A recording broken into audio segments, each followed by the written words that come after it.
Cek, cek. Udah siap belum? Udah, buka aja. Gue pengen cerita aja nih pengalaman gue, karena mungkin gue rasa bakal banyak orang-orang yang bisa mengharapkan paling nggak dapat kesempatan yang seperti yang gue alami, gitu ya. Nah, kebetulan gue ini alumni UI, Fisika UI tahun 2007. Iya, 2007 ya? Iya, 2007, seangkatan sama istri gue, jadi kita cinlok gitu ya ceritanya. Kenapa sih? Gak yakin. Oh gak yakin ya, whatever. Jadi ya kita sama-sama fisika 2007, lulus 2011. Dan kita punya pembimbing yang sama, Pak Handoko yang sekarang jadi Kepala BRIN ya, Kepala Badan Riset Inovasi Nasional. Jadi intinya gua secara pribadi itu dari dulu pengen banget sekolah di luar negeri. Pertama ya jelas karena gue pengen punya pendidikan lebih tinggi, lebih maju, fasilitas lebih bagus dalam hal pendidikan dan riset, dan juga terutama gue pengen yang paling penting juga sih sebenarnya, gue pengen dapat wawasan kehidupan dan masyarakat di luar negeri dan budaya luar negeri gitu. Karena buat gue dulu menurut gue nggak cukup kalau kita cuman hidup di lingkungan yang begitu-begitu aja, karena pada suatu saat kita akan berinteraksi sama orang yang berbeda, nanti kita bakal kaget dan kita bakal judgmental dan akan susah menyesuaikan diri gitu. Dan menurut gue itu sangat tidak baik gitu. Jadi makanya gue pengen mimpi banget sekolah ke luar negeri. Nah jadi apa yang gue lakukan, ada kebetulan di UI itu banyak banget senior-senior yang memang diproyeksikan sama profesornya, sama dosen-dosennya, pembimbingnya itu untuk dicoba di kuliahkan ke luar negeri gitu ya, apalagi di fisika juga banyak gitu. Nah jadi kebetulan Pak Handok ini nih dosen pembimbing kita yang benar-benar sangat fasilitatif. Tips pertama buat lo yang lagi kuliah adalah usahakan cari pembimbing yang suportif gitu. Jadi cari pembimbing itu faktornya banyak ya, pasti setiap orang beda-beda. Selain lo cari peminatan yang memang sesuai minat lo, which is penting, tapi yang kedua jangan dilupain cari pembimbing yang suportif gitu, karena dia yang akan mengarahkan masa depan lo gitu.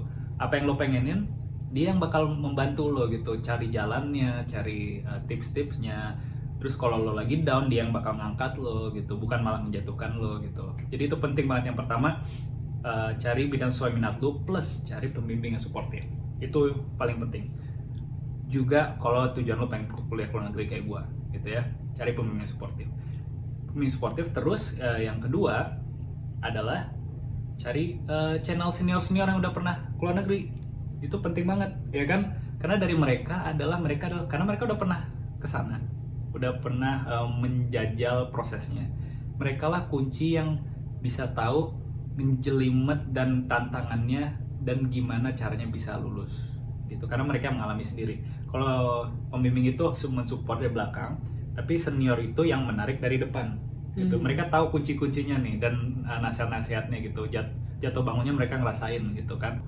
Yang ketiga, please banget, ini paling penting, mau lo keluar negeri, mau cari kerjaan yang bagus dan cepat, please banget, yang paling penting, persiapkan bahasa Inggris lo. Oke? Itu nilai mutlak banget. Nggak bisa ditawar-tawar nanti aja deh. Tahun ketiga, keempat, atau tahun keempat nanti aja kalau lagi skripsi ada waktu, bla bla bla bla. No, nonsense gitu ya. Persiapkan bahasa Inggris lo, terutama bahasa Inggris yang mengarahkan pada tes TOEFL, level IBT, PBT atau IELTS apalah gitu. Pokoknya tes yang akan digunakan untuk masuk ke jenjang kuliah berikutnya atau masuk ke dunia kerja. Dan juga persiapkan juga interview dalam bahasa Inggris. Benar nggak sih? Iya betul. Itu mutlak, nggak bisa ditawar-tawar ya nggak? Untuk masuk dunia kerja atau mau lamar ke luar negeri itu mutlak. Jadi persiapkan bahasa Inggris yang mengarah ke TOEFL dan IELTS sejak dari segera mungkin. Dari tingkat pertama pun kalau bisa lebih bagus. Jadi lo nggak bakal kaget gitu, istilahnya ngejarnya tuh nggak kejauhan gitu kan. Lo juga bisa melengkapi dengan bisa percaya diri, interview bahasa Inggris itu nilai plus banget saat interview kerja atau suatu interview ke sekolah luar negeri itu penting banget. Jadi percaya diri untuk ngomong, salah-salah dikit tuh nggak apa-apa, yang penting kelihatan lo nyaman ngomong bahasa Inggris gitu. Oke, itu 3 ya bahasa Inggris. Yang keempat, nih khusus yang mau kuliah ke luar negeri, persiapkan GRE. Jadi buat lanjut S2 S3 di luar negeri, persiapkan GRE bidang. Jadi ada GRE general, itu kayak masalah matematika umum, terus logika dasar dan bahasa kayak gitu-gitu. Itu juga nggak boleh cicil setahun terakhir, nggak boleh tiba-tiba setahun terakhir ya. Kalau bisa minimal 2 tahun lo harus nyicil gitu, itu nggak bisa ditawar juga. Karena itu berat banget kalau buru-buru gitu. Sama GRE bidang, kalau lo fisika, GRE kimia, biologi atau teknik mungkin butuhnya apalah gitu GRE yang lain gitu ya. Itu siapkan minimal 2 tahun untuk supaya lo nggak buru-buru. Itu yang keempat. Yang kelima, ini yang paling penting ya, pasti lo nanya-nanya nih. Terus gimana cara bayarnya kuliah ke luar negeri gitu? Gue nyiapin 4-4-nya ini udah bagus, tapi gue nggak punya duit, nggak punya dana buat ke luar negeri.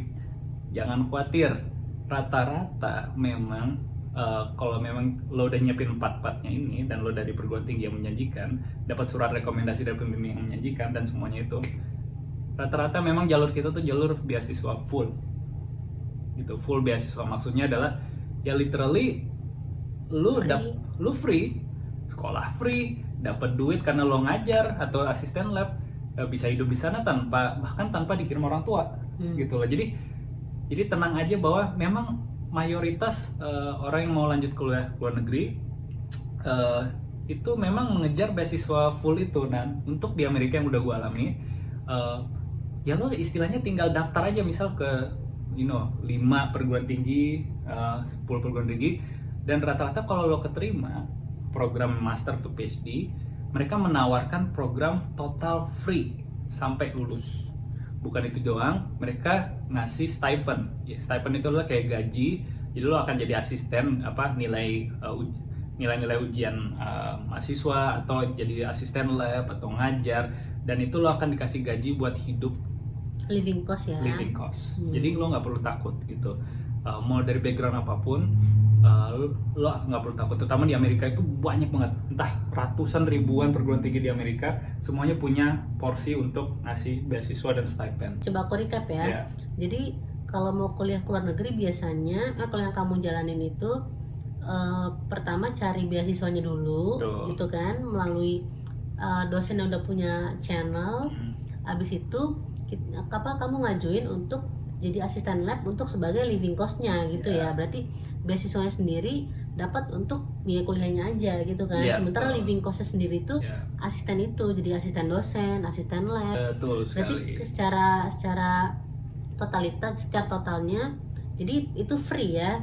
Jadi seolah-olah living cost-nya ditanggung gitu ya. Diganti dengan kita mengajar di situ gitu berarti ya. Jadi benar-benar lo nggak perlu lagi kiriman dari Indonesia gitu kalau memang berat buat lo gitu ya.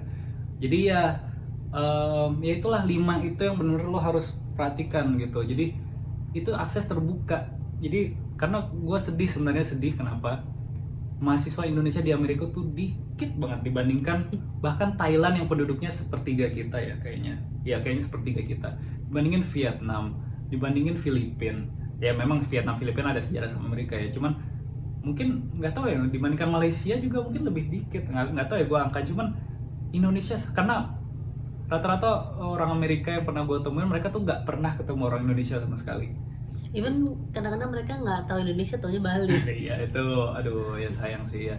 Ya itu kenapa, karena ya memang kita nggak banyak yang berani dan mungkin tahu cara-caranya dan berjuang untuk tembus ke sini. Sebenarnya itu celah kebuka banget. Asal mungkin menurut gua lo bisa mempersiapkan 5 ini. Pembimbing suportif dan punya surat rekomendasi, dan apalagi tadi siswa minat, senior alumni yang memang udah di tempat-tempat itu dan lo bisa tanya-tanyain pengalamannya dan tips-tipsnya. 3, bahasa Inggris sesegera mungkin, terutama yang mengarah ke tes TOEFL dan lain-lain dan interview. 4, apa lagi tadi ya? Oh, GRE ya. GRE itu yang materi kalau sesuai bidangnya, general atau bidang lo apa. Yang kelima adalah ambil beasiswa di seluruh perguruan tinggi di Amerika gitu. Ya, jadi itu sih buat teman-teman yang memang lagi jadi pejuang beasiswa dan pendidikan, mungkin bisa sedikit diaplikasikan tips-tips gua. Ya dulu gua tembus gua dapet 2 sih. Gua ngelamar kalau nggak salah ke 6, dapet 2. Yang satu di Florida State yang akhirnya gue ambil untuk program PhD fisika. Yang lain adalah Stony Brook, itu di New York. Sayangnya Stony Brook itu dia stipendnya setahun pertama nggak dapet gitu. Berikutnya sih dapat, tapi ya menurut gue ya sama aja lah, di mana aja selama di Amerika kan. Tujuan gue juga sebenarnya pengen keluar negeri gitu kan. Jadi terus sekarang di New York juga. Iya, dan ya akhirnya gue kerja di New York juga gitu, jadi nggak ngaruh juga. Maksudnya selama bidangnya dan tempatnya itu emang lo suka dan bagus ya nggak masalah gitu di mana aja. Terus ya jadi ya begitu deh. Jadi jadi program juga di sini PhD itu 5 tahun. Kebanyakan udah mengcover master, jadi dalam 5 tahun lo langsung jebret master PhD. Jadi nggak ada master dulu habis itu PhD gitu. Jadi udah lo apply kalau emang mau 5 tahun PhD udah langsung jebret gitu. Teman-teman yang semangat terus kejar mimpi. Kalau punya cita-cita, peluang itu banyak, cuma lo harus tahu gimana pintunya dan gimana cara buka pintunya. Iya. Beasiswa keluar negeri itu bukan cuma dari LPDP aja. Kalau di Indonesia kan banyaknya LPDP kan. Ya gue malah nggak aware tuh sama LPDP dulu. Indonesia itu banyaknya mereka pada ngejar LPDP biasa dari Indonesia. Tapi sebenarnya di luar negeri itu banyak kampus-kampus di luar negeri itu mereka membuka beasiswa untuk mahasiswa dari manapun seluruh dunia gitu. Jadi kalaupun kita bersaing di LPDP terus saingannya banyak, ya kenapa kita nggak cari beasiswa sendiri di kampus yang lain gitu, di kampus luar negeri itu sendiri gitu yang kita mau gitu. Bahwa orang Indonesia juga bisa mulai banyak kuliah di luar negeri selain melalui jalur LPDP gitu loh, ya kan? Dan yang kebuka nih lebih gede lagi kalau lo apply langsung ke kampus di Amerika gitu yang ngasih beasiswa juga mereka sendiri gitu kan. Jadi Amerika pun tuh di negara-negara lain juga banyak gitu. Ya, dan mungkin ada keuntungannya buat lo yang memang mungkin pengen berkarir di Amerika.